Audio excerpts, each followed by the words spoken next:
Hi friends, welcome to my channel Nanda Gokula. ಇಂದಿನ ಸಂಚಿಕೆಯಲ್ಲಿ ಏನಾಗ್ತದ ಅಂತ ನೋಡೋಣ. ಅದಕ್ಕೂ ಮುಂಚೆ ನಮ್ಮ ಚಾನಲ್ಗೆ ಸಬ್ಸ್ಕ್ರೈಬ್ ಮಾಡಿಕೊಂಡಿಲ್ಲ ಅಂದರೆ ಈಗಲೇ ಸಬ್ಸ್ಕ್ರೈಬ್ ಮಾಡಿಕೊಳ್ಳಿ. ಪಕ್ಕದಲ್ಲಿ ಕಾಣಿಸಿರೋ ಬೆಲ್ ಐಕಾನ್ನ ಹಾಗೆ ಕ್ಲಿಕ್ ಮಾಡಿಕೊಳ್ಳಿ. ಪ್ರಿಯಾ ಮಾಧವನ ಹತ್ರ ಕೇಳ್ತಾರೆ, ಹೇಗಾದರೂ ಮಾಡಿ 1.5 ಲಕ್ಷ ಕೊಡೋಕ್ಕಾಗತ್ತಾ? ಯಾಕಂದರೆ ನಮ್ಮ ತಂದೆ ತಾಯಿಗೆ ನಾವು ಸಹಾಯ ಮಾಡಬೇಕು. ನೀವೇನಾದರೂ ಕೊಟ್ಟರೆ ಆಗ ಅವ್ರಿಗೂ ಕೂಡ ಸಹಾಯ ಆಗುತ್ತೆ. ದಯವಿಟ್ಟು ಹೇಗಾದರೂ ಮಾಡಿ ಹೊಂದ್ಸೋಕ್ಕಾಗತ್ತಾ ಅಂತ ಪ್ರಿಯಾ ಹೇಳಿದಾಗ, ಪ್ರಿಯಾ ಏನು ಹೇಳ್ತಿದ್ಯಾ, ಏನು ತಮಾಷೆನ? ಅಷ್ಟೊಂದು ದುಡ್ಡು ಅಂದರೆ ನನ್ನ ಹತ್ರ ಎಲ್ಲಿರುತ್ತೆ ಅಂದಾಗ, ರೀ ಆಫೀಸಲ್ಲಿ ಏನಾದರೂ ಕೇಳೋಕ್ಕಾಗತ್ತಾ? ಇಲ್ಲಾಂದರೆ ಅಡ್ವಾನ್ಸ್ ಅಂತ ಏನಾದರೂ ತೊಗೊಳ್ಳಿ, ದಯವಿಟ್ಟು ರೀ ಹೇಗಾದರೂ ಮಾಡಿ ಸಹಾಯ ಮಾಡಿ. ಈಗ ನಮ್ಮನ್ನ ಬಿಟ್ಟ ಇನ್ಯಾರು ತಾನೇ ಇದ್ದಾರೆ, ಅವ್ರಿಗೆ ಅಪ್ಪ ಅಮ್ಮಂಗೆ ಹೇಗಾದರೂ ಮಾಡಿ ಸಹಾಯ ಮಾಡೋಣ. ದಯವಿಟ್ಟು ಇಲ್ಲ ಅಂತ ಹೇಳಬೇಡಿ, ಹೇಗಾದರೂ ಮಾಡಿ ಒಪ್ಕೊಳ್ಳಿ ನನಗೋಸ್ಕರ ದಯವಿಟ್ಟು ಅಂತ ಹೇಳಿದಾಗ, ಪ್ರಿಯಾ ಆಗಲ್ಲ, ಈಗ ಅಷ್ಟೊಂದು ದುಡ್ಡು ಅಂತ ಮಾಧವ ಹೇಳಕ್ಕೆ ಹೋಗ್ತಾರೆ. ದಯವಿಟ್ಟು ರೀ ನನಗೋಸ್ಕರ ಇಲ್ಲ ಅಂತ ಹೇಳಬೇಡಿ, ಆಫೀಸಲ್ಲಿ ಕೇಳಿ ನೋಡಿ, ಅಪ್ಪ ಅಮ್ಮಂಗೆ ದುಡ್ಡು ಕೊಡೋಣ, ನಾನು ಏನು ಕೇಳಲ್ಲ ನಿಮ್ಮ ಹತ್ರ, ಇದು ಒಂದು ಸಹಾಯ ಮಾಡಿ ಅಂತ ಪ್ರಿಯಾ ಕೇಳ್ಕೊಂಡಾಗ, ಸರಿ ಪ್ರಿಯಾ ಆಯಿತು, ಹೇಗಾದರೂ ಮಾಡಿ ದುಡ್ಡನ್ನ ಹೊಂದಿಸ್ತೀನಿ, ಆಫೀಸಲ್ಲಿ ಮಾತಾಡ್ತೀನಿ ಅಂತ ಮಾಧವ ಹೇಳಿದಾಗ, ಇನ್ನೊಂದು ವಿಷಯ, ಈ ವಿಷಯ ಮನೇಲಿ ಗೊತ್ತಾಗೋದು ಬೇಡ, ಯಾರಿಗೂ ಹೇಳಬೇಡಿ ಅಂತ, ನನ್ನ ನಿಮ್ಮ ಮಧ್ಯ ಮಾತ್ರ ಇರಲಿ ಅಂತ ಪ್ರಿಯಾ ಹೇಳಿದಾಗ, ಪ್ರಿಯಾ ಏನು ಹೇಳ್ತಿದ್ಯಾ, ಈ ವಿಷಯನ ಮನೆಯವ್ರಿಗೆ ಹೇಳ್ದೆ ಇರೋಕ್ಕೆ ಹೇಗೆ ಸಾಧ್ಯ? ಅದು ಇಷ್ಟು ದೊಡ್ಡ ವಿಷಯನ ಅಲ್ಲ, ಈ ಥರ ಸತ್ಯ ಮುಚ್ಚಿಡಬಾರ್ದು, ನಾನು ಯಾವ ವಿಷಯನೂ ಮನೇಲಿ ಮುಚ್ಚಿಟ್ಟಿಲ್ಲ ಅಂತ ಮಾಧವ ಹೇಳಿದಾಗ, ರೀ ಮೊದಲು ನೀವು ಹೇಗಿದ್ರೋ ಏನೋ ಗೊತ್ತಿಲ್ಲ, ಆದರೆ ಈಗ ನಿಮ್ಗೆ ಮದುವೆ ಆಗಿದೆ, ನಾನು ಬಂದಿದ್ದೀನಿ, ಇದರಿಂದಾಗಿ ಅಪ್ಪ ಅಮ್ಮಂಗೆ ಬೇಜಾರಾಗೋದು ಬೇಡ ಅಲ್ವಾ? ಮನೆಯವ್ರು ಏನು ಅನ್ಕೊಳ್ಳಲ್ಲ, ಅರ್ಥ ಮಾಡ್ಕೊಳ್ಳಿ, ಈ ಥರ ದುಡ್ಡಿಸ್ಕೊಂಡಿದ್ದಾರೆ ಅಂದರೆ ಮನೆಯವ್ರು ಏನು ಅನ್ಕೊಳ್ಳಲ್ಲ ಅಂತ ಪ್ರಿಯಾ ಹೇಳಿದ ತಕ್ಷಣನೇ, ಅಯ್ಯೋ ಪ್ರಿಯಾ, ನಮ್ಮ ಮನೆಯವ್ರ ಬಗ್ಗೆ ನಿನಗೆ ಗೊತ್ತಿಲ್ವಾ, ಅವ್ರು ಏನು ಅನ್ಕೊಳ್ಳಲ್ಲ, ನೀನು ಆರಾಮಾಗಿರು, ನಾನು ಮಾತಾಡ್ತೀನಿ ಅಂತ ಮನೆಯವ್ರ ಹತ್ರ ಮಾತಾಡೋಕ್ಕೆ ಅಂತ ಮಾಧವ ಹೋಗಬೇಕಾದ್ರೆ, ರೀ ಬೇಡ ರೀ, ಅಲ್ಲ ನಮ್ಮ ಮನೆಯವರು ಇಲ್ಲಿಗೆ ಬಂದಾಗ ಅವ್ರಿಗೆ ಒಂಥರ ಬೇಜಾರಾಗಲ್ವಾ, ಅದಕ್ಕೆ ಹೇಳ್ತಾ ಇರೋದು, ಯಾವುದೇ ಕಾರಣಕ್ಕೂ ಈ ವಿಷಯ ಯಾರಿಗೂ ಗೊತ್ತಾಗಬಾರ್ದು ಅಂತ ಪ್ರಿಯಾ ಹೇಳಿದಾಗ, ಸರಿ ಆಯಿತು, ಯಾರಿಗೂ ಹೇಳಲ್ಲ ಅಂತ ಮಾಧವ ಹೇಳ್ತಾರೆ. ನನಗೆ ಮಾತು ಕೊಡಿ ಅಂತ ಹೇಳಿ ಆಗ ಮಾತು ತಗೋತಾರೆ. ಸರಿ ಆಯಿತು, ನಾನು ಯಾರಿಗೂ ಹೇಳಲ್ಲ ಅಂತ ಹೇಳಿ ಆಗ ಮಾಧವ ಪ್ರಿಯಾಗೆ ಮಾತು ಕೊಡ್ತಾರೆ. ಇಬ್ಬರು ಕೂಡ ದೇವಸ್ಥಾನಕ್ಕೆ ಅಂತ ಪ್ರಿಯಾ ಮಾಧವ ಹೋಗ್ತಿರ್ತಾರೆ. ಆಗ ಮಾವ, ನಾವಿಬ್ಬರು ದೇವಸ್ಥಾನಕ್ಕೆ ಹೋಗಿ ಬರ್ತೀವಿ ಅಂತ ಪ್ರಿಯಾ ಹೇಳಿದಾಗ, ಹೌದಾ, ಹೋಗಿದ್ದು ಬನ್ನಿ ಅಂತ ನಂದ ಹೇಳ್ತಾರೆ. ನೀವು ಒಬ್ಬರೇ ಕೂತಿದ್ದೀರಾ, ನಿಮಗೆ ಕಾಫಿ ಟೀ ಏನಾದರೂ ಬೇಕಾ, ಮಾಡಿಕೊಟ್ಬಿಟ್ಟು ಹೋಗ್ಲಾ ಅಂತ ಪ್ರಿಯಾ ಹೇಳಿದ ತಕ್ಷಣನೇ, ಇಲ್ಲಮ್ಮ ಏನು ಬೇಡ, ನೀವು ಆರಾಮಾಗಿ ಹೋಗಿದ್ದು ಬನ್ನಿ ಅಂತ ನಂದ ಹೇಳ್ತಾರೆ. ಅಮ್ಮ ಎಲ್ಲೂ ಕಾಣಿಸ್ತಾ ಇಲ್ಲ, ಅವ್ರನ್ನ ಹುಡುಕ್ತಾ ಇದ್ದೀನಿ, ಅವ್ರಿಗೊಂದು ಮಾತು ಹೇಳ್ಬಿಟ್ಟು ಹೋಗ್ತೀನಿ ಅಂತ ಮಾಧವ ಹೇಳಿದ ತಕ್ಷಣನೇ ಬಟ್ಟೆ ಒಣಗಾಕಕ್ಕೆ ಅಂತ ಹೋಗಿದ್ದಾರೆ. ಅವ್ರು ಬರೋದು ಲೇಟ್ ಆಗುತ್ತೆ ಅನ್ಸುತ್ತೆ, ಗಿರ್ಜಾ ಹತ್ರ ನಾನು ಹೇಳ್ತೀನಿ, ನೀವು ಹೋಗಿದ್ದು ಬನ್ನಿ ಅಂತ ನಂದ ಹೇಳಿದ ತಕ್ಷಣನೇ, ಆಗ ಬನ್ನಿ ಹೋಗೋಣ ಅಂತ ಪ್ರಿಯಾ ಹೇಳಿ ಕರ್ಕೊಂಡು ಹೋಗ್ತಾರೆ. ಅಮ್ಮು, ಗಿರ್ಜಾ ಹಾಗೆ ಮೀನಾ ಮಾತಾಡ್ತಿರ್ತಾರೆ. ಆಗ ಅತ್ತೆ, ಆದರೂ ಮಾವ ಮಾತಾಡಿದ್ದು ಬೇಜಾರಾಯಿತು ಅಂತ ಅಮ್ಮು ಹೇಳಿದ ತಕ್ಷಣನೇ, ಅದೆಲ್ಲ ಬೇಕು ಅಂತಲೇ ಪ್ರಿಯಾ ಮಾಡ್ತಿರೋದು ಅಂತ ಅನ್ನಿಸ್ತಿದೆ ನನಗೆ, ಪ್ರಿಯಾ ಅದು ಅತಿ ಆಯಿತು ಅನ್ನಿಸ್ತಿದೆ ಅಂತ ಗಿರ್ಜಾ ಹೇಳಿದಾಗ, ಹೌದು ಅತ್ತೆ, ನಾನು ಬೇಕು ಅಂತ ಬೆಳೆಸಿಲ್ಲ, ಅಲ್ಲ ಬೇಕು ಅಂತ ಅವರೇ ಬೆಳೆಸಿ ಆಮೇಲೆ ನೋಡಿದ್ರೆ ನಾನೇ ಬೆಳೆಸಿದೆ ಅಂತ ಹೇಳಿದ್ರು. ನಿಜ ಹೇಳಬೇಕು ಅಂದರೆ ನಿನ್ನೆ ಕಾಳು ತಿಂದಿದ್ದಕ್ಕೆ ಮಾವ ಹೇಗೆ ಬೈದ್ರು ಗೊತ್ತಾ ಅಂತ ಬೇಜಾರು ಮಾಡಿಕೊಂಡು ಆಗ ಅಮ್ಮು ಹೇಳಿದಾಗ, ಅಮ್ಮು ಹೋಗಲಿ ಬಿಡು, ನಿಮ್ಮ ಮಾವಂಗೆ ಇದ್ರ ಬಗ್ಗೆ ಏನು ನಡೀತು ಏನು ಅಂತ ಏನೂ ಗೊತ್ತಿಲ್ಲ, ಅದಕ್ಕೆ ಆ ಥರ ಮಾತಾಡಿರ್ತಾರೆ, ನೀನು ಬೇಜಾರು ಮಾಡ್ಕೋಬೇಡ ಅಂತ ಗಿರ್ಜಾ ಹೇಳ್ತಾರೆ.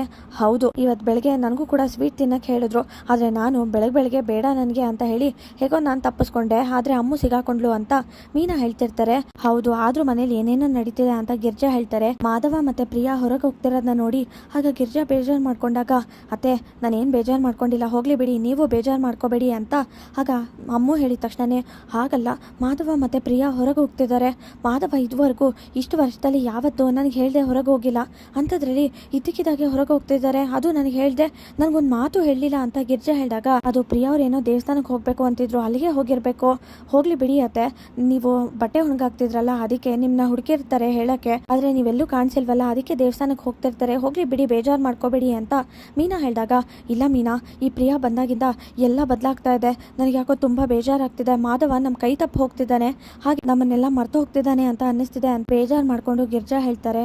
ಅಮ್ಮು ಮನೆಯಲ್ಲಿ ನನಗೆ ಯಾಕೋ ನೀವು ಆಡ್ತಾ ಇರೋದು ನೋಡಿದ್ರೆ ಒಡವೆ ಎಲ್ಲ ಇದೆಯಾ ಅಂತ ಇಂದ್ರ ಹೇಳ್ತಾರೆ. ನಿಜವಾಗ್ಲೂ ಲಾಕರಲ್ಲಿ ಇದೆಯಾ ಅಂದಿದ ತಕ್ಷಣನೇ ಆಗ ಕೆಲವೊಂದ್ಸರಿ ಪೂಜೆಗೆ ತಡ ಆಗಿರುತ್ತೆ, ಅದಕ್ಕೆ ಒಡವೆ ಹಾಕೋಬೇಕು ಅಂತ ಅನ್ಸಿರಲ್ಲ, ಯಾಕೆಲ್ಲರೂ ಈ ಥರ ಹೇಳ್ತಿದ್ದೀರಾ ಅಂತ ಹೇಳಿ, ಈಗೇನು ನಿನ್ನ ಹೆಂಡತಿ ಒಡವೆ ಹಾಕೊಂಡು ಬರಬೇಕು ಅಷ್ಟೇ ತಾನೇ ಅಂತ ಹೇಳಿ ಆಗ ಅಮ್ಮು ಅವ್ರ ಅಜ್ಜಿ ತನ್ನ ಒಡವೆನ ಕೊಡ್ತಾರೆ.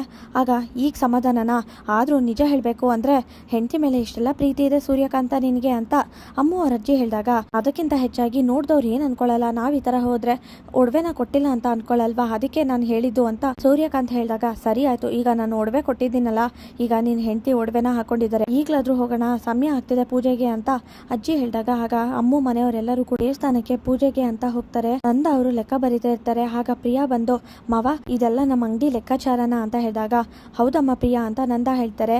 ರಕ್ಷಾ, ನಾನೇನಾದರೂ ಸಹಾಯ ಮಾಡ್ಲಾ, ನಾನೇನಾದರೂ ಬರೀಲ್ಲ ಅಂದಾಗ ಬೇಡ ಅದಕ್ಕೆ ಪರವಾಗಿಲ್ಲ, ಇಷ್ಟು ವರ್ಷದಿಂದ ನಾನೇ ಬರೆಯೋದು, ನಾನೇ ಬರೀತೀನಿ ಅಂತ ರಕ್ಷಾ ಹೇಳ್ತಾರೆ.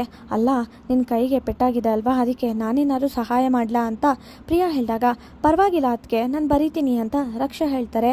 ಆಗ ಮೀನಾ ಬಂದು ಕೇಶವ ಹೇಗಾದರೂ ಮಾಡಿ ಈಗ ನಾವು ಬೆಂಗಳೂರಿಗೆ ಹೋಗೋ ವಿಷಯನ ಮಾವನ ಹತ್ರ ಮಾತಾಡು ಅಂತ ಮೀನಾ ಹೇಳ್ತಾರೆ. ಆಗ ಗಿರ್ಜಾ ಬಂದು ಮಾಧವನ್ ಮದುವೆ ಆಗಲಿ, ಏನು ಸಮಸ್ಯೆ ಆಗದೆ ಇರಲಿ ಅಂತ ದೇವ್ರ ಹತ್ರ ಹರಕೆ ಹೊತ್ಕೊಂಡಿದ್ದೆ, 1-2 ದಿನ ಹೋಗಿದ್ ಬರಲಾ ಅಂತ ಗಿರ್ಜಾ ಹೇಳಿದ ತಕ್ಷಣ ಹರಕೆ ಅಂತ ಹೇಳ್ತಿದ್ಯಾ, ಜಾಸ್ತಿ ತಡ ಮಾಡಬಾರ್ದು, ಹೋಗಿದ್ ಬಾ ಅಂತ ಆಗ ನಂದ ಹೇಳ್ತಾರೆ. ಯಾರನ್ನ ಕರ್ಕೊಂಡು ಹೋಗ್ತಿದ್ಯಾ, ಒಬ್ಬರೇ ಹೋಗ್ತಿದ್ಯಾ ಅಂತ ಆಗ ನಂದ ಹೇಳಿದಾಗ ಇಲ್ಲ ಮೀನನ್ ಜೊತೆ ಹೋಗ್ತೀನಿ ಅಂತ ಮೀನನ್ನ ಕರ್ಕೊಂಡು ಹೋಗ್ತೀನಿ ಅಂತ ಹೇಳ್ತಾರೆ ಗಿರ್ಜಾ ಅವರು. ಆಗ ಅಯ್ಯೋ ಅತ್ತೆ ನಾನು ಬರೋಕ್ಕಾಗಲ್ಲ, ನನಗೆ ಟ್ರೈನಿಂಗ್ ಇದೆ ಬೆಂಗಳೂರಲ್ಲಿ, ಅದ್ರ ಬಗ್ಗೆನೇ ಮಾವನ ಹತ್ರ ಮಾತಾಡೋಕ್ಕೆ ಅಂತ ಬಂದಿದ್ದು ಅಂತ ಹೇಳಿ ಮಾವ ಅದು ಟ್ರೈನಿಂಗ್ ಇದೆ, ನಾನು ಹೋಗಿದ್ ಬರ್ಬೋದಾ ಅಂತ ಹೇಳಿದ ತಕ್ಷಣ ಟ್ರೈನಿಂಗ ಏನು ಹೇಳ್ತಿದ್ದೀರಾ, ಈಗಾಗಲೇ ನೀವು ಕೆಲಸ ಮಾಡ್ತಿದ್ದೀರಾ ಅಲ್ವಾ ಅಂತ ಮೀನಾ ಹತ್ರ ಪ್ರಿಯಾ ಹೇಳಿದಾಗ ಹೌದು, ಆದರೆ ನನಗೆ ಮುಂದೆ ದೊಡ್ಡ ಪೋಸ್ಟ್ ಸಿಗ್ಬೋದು, ಅದಕ್ಕೋಸ್ಕರ ಅಂತ ಟ್ರೈನಿಂಗ್ ಮಾಡಬೇಕಲ್ವಾ ಅಂತ ಮೀನಾ ಹೇಳ್ತಾರೆ. ಅಂದಾಗೆ ನಿಮ್ಮ ಫ್ರೆಂಡ್ಸ್ ಎಲ್ಲರೂ ಇದ್ದಾರಲ್ಲ ಕೆಲಸದಲ್ಲಿ, ಅವ್ರನ್ನ ಕೇಳಿ ನೋಡಿ ಗೊತ್ತಾಗುತ್ತೆ ಪ್ರಿಯಾ ಅವರೇ ಅಂತ ಆಗ ಮೀನಾ ಹೇಳ್ತಾರೆ. ಹೌದು, ಆದರೆ ನಮ್ಮೂರಲ್ಲೇ ಟ್ರೈನಿಂಗ್ ಮಾಡ್ಬೋದಲ್ವಾ, ಅದನ್ನು ಬಿಟ್ಟು ಬೆಂಗಳೂರವರೆಗೂ ಯಾಕೆ ಹೋಗಬೇಕು ಅಂತ ಪ್ರಿಯಾ ಹೇಳಿದ ತಕ್ಷಣ ಆಗ ಅಯ್ಯೋ ಪ್ರಿಯಾ ಅವರೇ, ಎಲ್ಲರೂ ಕೂಡ ಬೇರೆ ಬೇರೆ ಕಡೆಯಿಂದ ಟ್ರೈನಿಂಗ್ಗೆ ಅಂತ ಬಂದಿರ್ತಾರೆ, ಎಲ್ಲರೂ ಬರಬೇಕಾದ್ರೆ ತುಂಬ ಸುಲಭ ಆಗೋದು ಬೆಂಗಳೂರೇ ಅಲ್ವಾ, ಎಲ್ರಿಗೂ ಗೊತ್ತಿರೋ ಊರು ಅಂದರೆ ಬೆಂಗಳೂರು, ಅದಕ್ಕೆ ಅಲ್ಲೇ ಟ್ರೈನಿಂಗ್ ನಡೆಯೋದು ಅಂತ ಅರ್ಥ ಆಗಿರಬೇಕು ಅಲ್ವಾ ಪ್ರಿಯಾ ಅವರೇ, ನಿಮ್ಗೆ ಗೊತ್ತಿಲ್ಲ ಅಂದರೆ ನಿಮ್ಮ ಫ್ರೆಂಡ್ಸ್ ಹತ್ರ ಕೇಳ್ಕೊಳ್ಳಿ, ಅಷ್ಟಕ್ಕೂ ಟ್ರೈನಿಂಗ್ ಮಾಡೋರು ನಮ್ಮ ಸಂಬಂಧಿಕರಲ್ಲ ಅಲ್ವಾ, ಅವ್ರಿಗೆ ಗೊತ್ತಿರಲ್ಲ, ಅದಕ್ಕೆ ಬೆಂಗಳೂರಲ್ಲೇ ಟ್ರೈನಿಂಗ್ ನಡೆಯೋದು ಅಂತ ಮೀನಾ ಹೇಳಿದ ತಕ್ಷಣ ಆಗ ಪ್ರಿಯಾಗೆ ಕೋಪ ಬರುತ್ತೆ. ಮಾವ ಹೋಗಿ ಬರ್ಬೋದಾ ಅಂತ ಮೀನಾ ಹೇಳಿದಾಗ ಆದರೆ ಒಬ್ಬರೇ ಹೋಗ್ತಿದ್ದೀರಾ ಅಂತ ನಂದ ಹೇಳಿದ ತಕ್ಷಣ ಅಪ್ಪ ಇಲ್ಲ, ಅದು ಏನಂದರೆ ನಾನು ಹೋಗ್ತಿದ್ದೀನಿ ಅಂತ ಕೇಶವ ಹೇಳಕ್ಕೆ ಹೋಗ್ತಾರೆ. ಅಷ್ಟರಲ್ಲಿ ವಲ್ಲಭ ಬಂದು ದುಡ್ಡು ಕೊಡ್ತಾರೆ.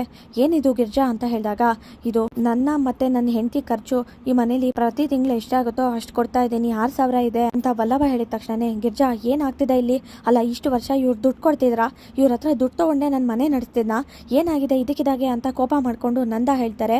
ಪ್ರಿಯಾ ಅಷ್ಟಕ್ಕೂ ಇಬ್ಬರಿಗೆ ಈ ಮನೇಲಿ ಎಷ್ಟಮ್ಮ ಆಗುತ್ತೆ ಖರ್ಚು ಅಂತ ಹೇಳಿದಾಗ ಅದು 8,500 ಆಗ್ಬೋದು ಮಾವ ಅಂತ ಪ್ರಿಯಾ ಹೇಳ್ತಾರೆ. 8,500 ಇನ್ನೂ 2,000 ಕೊಡಬೇಕು, ಹಾಗಾದ್ರೆ ಅದನ್ನು ಕೊಡ್ತಾರ ಕೇಳು ಗಿರ್ಜಾ ಅಂತ ನಂದ ಹೇಳಿದ ತಕ್ಷಣ ಅಪ್ಪ ಸದ್ಯಕ್ಕೆ ನನ್ನ ಹತ್ರ ಇರೋದೇ ಇಷ್ಟು, ಆದಷ್ಟು ಬೇಗ ಅದನ್ನು ಕೂಡ ಕೊಡ್ತೀನಿ, ಮುಂದಿನ ತಿಂಗಳಿಂದ 8,500ದಿಂದ 9,000 ಕೊಡ್ತೀನಿ, ಈಗ ಸದ್ಯಕ್ಕೆ ಇದನ್ನ ತಗೊಳ್ಳಿ ಅಂತ ವಲ್ಲಭ ಹೇಳಿ ನನಗೆ ಈ ಮನೇಲಿ ನಿಮಗೂ ಕೂಡ ಸಹಾಯ ಮಾಡಿದಾಗತ್ತೆ, ಅದಕ್ಕೆ ಕೊಡ್ತಿರೋದು ಅಂತ ಹೇಳಿ ಆಗ ವಲ್ಲಭ ದುಡ್ಡನ್ನ ಕೊಟ್ಟು ಹೋಗ್ತಾರೆ. ನಂದಾಗೆ ಬೇಜಾರಾಗತ್ತೆ.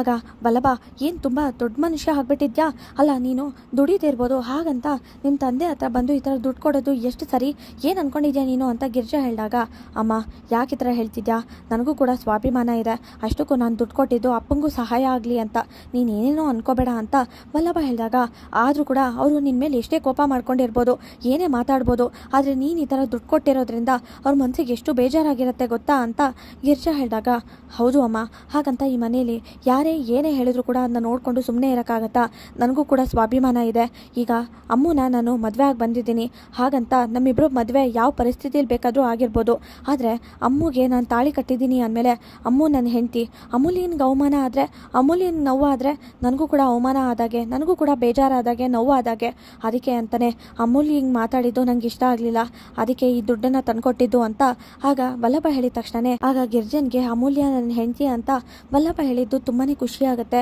ಅಮ್ಮು ಕೂಡ ಇದನ್ನ ಹೊರಗೆ ನಿಂತ್ಕೊಂಡು ಕೇಳಿಸ್ಕೊಂಡು ತುಂಬಾ ಖುಷಿ ಪಡ್ತಾರೆ. ಈ ಮನೇಲಿ ನಿಮ್ಮ ಅತ್ತೆ ಮಾವ ಇದ್ರಲ್ಲ, ಆಗ ಅವ್ರಿಗೆ ಕಷ್ಟ ಆಗ್ತಿರ್ಬೇಕಾದ್ರೆ ಏನು ಮಾಡ್ತಿದ್ರಿ, ಇಲ್ಲಾಂದರೆ ಅವ್ರು ಏನಾದರೂ ಒಂದು ಮಾತು ಹೇಳಿದಾಗ ನೀನು ಅಪ್ಪನ ಹತ್ರ ಏನು ಹೇಳ್ತಿದ್ದೆ ಅಂತ ವಲ್ಲಭ ಹೇಳಿದಾಗ ಅದು ಅವ್ರಿಗೂ ಸಹಾಯ ಆಗಲಿ, ನಮಗೋಸ್ಕರ ನಮ್ಮ ಖರ್ಚು ಅಂತ ಮನೆಗೆ ದುಡ್ಡು ಕೊಡಿ ಅಂತ ಹೇಳ್ತಿದ್ದೆ ಅಂತ ಗಿರ್ಜಾ ಹೇಳಿದಾಗ ನಾನು ಅದನ್ನೇ ಮಾಡಿದ್ದು ಹಾಗಾದ್ರೆ ಅಂತ ವಲ್ಲಭ ಹೇಳಿ ಇನ್ನು ಮುಂದೆ ಪ್ರತಿ ತಿಂಗಳು ಇದೇ ಥರ ಕೊಡ್ತೀನಿ, ಅಪ್ಪ ಬೇಡ ಅಂದರೂ ಕೂಡ ಪರವಾಗಿಲ್ಲ, ನೀನು ಹೇಳಿದ್ರು ಪರವಾಗಿಲ್ಲ, ಆದರೆ ನಾನು ದುಡ್ಡು ಕೊಟ್ಟೆ ಕೊಡ್ತೀನಿ ಅಂತ ವಲ್ಲಭ ಹೇಳಿ ಹೋಗ್ತಾರೆ. ಆಗ ಅಮ್ಮು ನಿಂತಿರೋದನ್ನ ನೋಡಿ ನೀನೇನ್ ಮಾಡ್ತಿದ್ಯಾ ಇಲ್ಲಿ, ಇವತ್ತು ಪ್ರಾಜೆಕ್ಟ್ ಏನಾಗಿದೆ ಅಂತ ಗೊತ್ತಾಗುತ್ತೆ, ಬಾ ಹೋಗೋಣ ಕರ್ಕೊಂಡು ಹೋಗ್ತಾರೆ ವಲ್ಲಭ ಅಮ್ಮುನ. ನಂದ ಅಂಗಡಿಗೆ ಹೋಗಿದ ತಕ್ಷಣ ತುಂಬಾ ಕೋಪ ಮಾಡ್ಕೊಂಡಿರ್ತಾರೆ. ಏನ್ ಅನ್ಕೊಂಡಿದ್ದಾರೆ, ಅಲ್ಲ ಇವರು ಪ್ರೀತಿ ಮದುವೆ ಆಗಿ ಬಂದಿದ್ದಾರೆ, ನಾನು ಏನಾದರೂ ಪ್ರೀತಿ ಮದುವೆ ಆಗಿ ಬನ್ನಿ ಅಂತ ಹೇಳಿದ್ನ, ನಾನು ಮಾಡಿ ತಪ್ಪು ಅಂದ್ರೆ ಅವ್ರು ಬಂದಿದ ತಕ್ಷಣನೇ ಮದುವೆ ಆಗಿ ಆಗ ಹೊರಗೆ ಕಳಿಸ್ದೆ, ಅವ್ರನ್ನ ಕ್ಷಮಿಸಿ ಮನೆ ಒಳಗಡೆ ಸೇರಿಸಿದ್ದು ದೊಡ್ಡ ತಪ್ಪು, ನನಗೆ ಅವ್ರ ಖರ್ಚಿಗೆ ಮನೆ ಖರ್ಚಿಗೆ ಅಂತ ದುಡ್ಡು ಕೊಟ್ಟಿದ್ದಾರೆ ಅಂತ ಕೋಪ ಮಾಡ್ಕೊಂಡು ನಂದ ಹೇಳ್ತಾರೆ. ಇದ್ಯಾಕೋ ನನ್ನ ಕಡೆಗೆ ತಿರ್ಗೋ ಥರ ಕಾಣಿಸ್ತಿದ್ಯಲ್ಲಪ್ಪ, ಇಲ್ಲಿಂದ ಮೊದಲು ಹೋಗೋದೇ ಒಳ್ಳೇದು ಅಂತ ಆಗ ಕೇಶವ ಹೇಳ್ತಾರೆ. ಆಗ ಅಪ್ಪ ನನಗೆ ಡೆಲಿವರಿ ಕೊಡೋದಿದೆ, ನಾನು ನೀನು ಬರ್ತೀನಿ ಅಂತ ಹೇಳಿ ಅಲ್ಲಿಂದ ಹೊಟ್ಟೋಗ್ತಾರೆ. ಆಗ ಸುಂದ್ರ ನೀನೇ ಹೇಳು ವಲ್ಲಭ ಮಾಡಿದ ತಪ್ಪಲ್ವಾ ಅಂತ ಹೇಳಿದಾಗ ಬಾಬಾ ನಿಮ್ಮದು ನಿಜವಾಗ್ಲೂ ದೊಡ್ಡ ಮನಸ್ಸು, ಯಾಕಂದರೆ ನನ್ನ ಹತ್ರ ಬಂದು ನ್ಯಾಯ ಕೇಳ್ತಿದ್ದೀರಲ್ಲ ಅಂತ ಸುಂದ್ರ ಹೇಳಿ ಇದುವರೆಗೂ ನಿನ್ನ ಯಾವತ್ತಾದರೂ ಇಷ್ಟು ವರ್ಷದಲ್ಲಿ ದುಡ್ಡು ಕೇಳಿದ್ದೀನಾ ಅಂತ ನಂದ ಹೇಳಿದಾಗ ಕೇಳ್ತಿದ್ರೇನೋ, ಆದ್ರೆ ನನ್ನ ಹತ್ರ ದುಡ್ಡು ಇರ್ತಿರ್ಲಿಲ್ವಲ್ಲ ಅಂತ ಸುಂದ್ರ ಹೇಳಿದ ತಕ್ಷಣ ಏನು ಹೇಳ್ತಿದ್ಯಾ ಅಂತ ನಂದ ಹೇಳ್ತಾರೆ. ಏನಿಲ್ಲ ಬಾಬಾ, ಕೆಲಸ ಇದೆ ಅಂತ ಹೇಳಿ ಅಲ್ಲಿಂದ ಹೊಟ್ಟೋಗ್ತಾರೆ. ಹನುಮಂತಣ್ಣ ಏನ್ ಅನ್ಕೊಂಡಿದ್ದಾರೆ, ತಿಂಗಳಿಗೆ 8,500 ಆಗುತ್ತೆ ಇಬ್ಬರಿಂದ ಅಂದ್ರೆ ಸರಿ ಆಯ್ತು, ಈಗ ಸದ್ಯಕ್ಕೆ ಇದನ್ನ ಇಟ್ಕೊಳ್ಳಿ, ಆದ್ರೆ ಮುಂದಿನ ತಿಂಗಳಿಂದ ಅದು ಸೇರಿಸ್ಕೊಡ್ತೀನಿ ಅಂತ ಹೇಳಿ ಹೋಗ್ತಾನೆ ಆ ವಲ್ಲಭ ಅಂತ ಕೋಪ ಮಾಡ್ಕೊಂಡು ನಂದ ಹೇಳಿದ ತಕ್ಷಣ ನೀನು ಕೂಡ ಈ ವಯಸ್ಸಲ್ಲಿ ಹೇಗಿದೆ ಅಂತ ಯೋಚನೆ ಮಾಡು, ನೀನು ಕೂಡ ಇದೇ ತರಾನೇ ಆಡ್ತಿದ್ದೆ ಅಲ್ವಾ, ವಲ್ಲಭನ್ ತರಾನೇ. ನೀನು ಹೊಸದಾಗಿ ಊರಿಗೆ ಮದ್ವೆ ಆಗಿ ಬಂದಾಗ ಇರೋಕೆ ಜಾಗ ಇಲ್ಲದೆ ಇದ್ದಾಗ ಆಗ ನಿನಗೆ ಒಬ್ರು ಸ್ನೇಹಿತರು ಜಾಗ ಕೊಟ್ಟಿದ್ರು. ಆಗ ಅವರು ಏನೋ ಹೇಳಿದ್ರು ಅಂತ ಸ್ವಾಭಿಮಾನದಿಂದ ಕೋಪ ಮಾಡ್ಕೊಂಡು ಬಂದು ನನ್ನ ಹತ್ರ ದುಡ್ಡನ್ನ ತಗೊಂಡು ಹೋಗಿ ಇಷ್ಟು ದಿನ ನಾನು ಇದ್ದಿದ್ದಕ್ಕೆ ನಿಮ್ಮ ಮನೆ ಹತ್ರ ಇದು ಆ ಬಾಡಿಗೆ ಅಂತ ಅನ್ಕೊಳ್ಳಿ ಅಂತ ಕೊಟ್ಟಿದ್ದೆ ಅಲ್ವಾ. ಅದೇ ಸ್ವಾಭಿಮಾನದಿಂದ ಇವತ್ತು ವಲ್ಲಭ ನಿನ್ಗೆ ದುಡ್ಡು ಕೊಟ್ಟಿರೋದು. ಇಷ್ಟು ವರ್ಷ ಆದ್ರೂ ಕೂಡ ನೀನು ಈ ತರ ಸ್ವಾಭಿಮಾನದಿಂದನೇ ಇದ್ಯಾ, ಅದೇ ತರಾನೇ ವಲ್ಲಭ ಮಾಡಿರೋದಲ್ವಾ ಅಂತ ಹನುಮಂತಣ್ಣ ಹೇಳಿದ ತಕ್ಷಣ ಅದು ನಿಜಾನೇ, ನಂತರನೇ ಅಲ್ವಾ, ನಂತರನೇ ಕೋಪ, ನಂತರನೇ ಸ್ವಾಭಿಮಾನ ಅಂತ ನಂದ ಹೇಳ್ತಾರೆ. ಅಮ್ಮು ಪ್ರಾಜೆಕ್ಟ್ ಅಲ್ಲಿ ತುಂಬಾ ಚೆನ್ನಾಗಿ ಮಾಡಿದ್ದಾರೆ ಅಂತ ಆಗ ಸರ್ ಬಂದೇ ಹೇಳ್ತಾರೆ.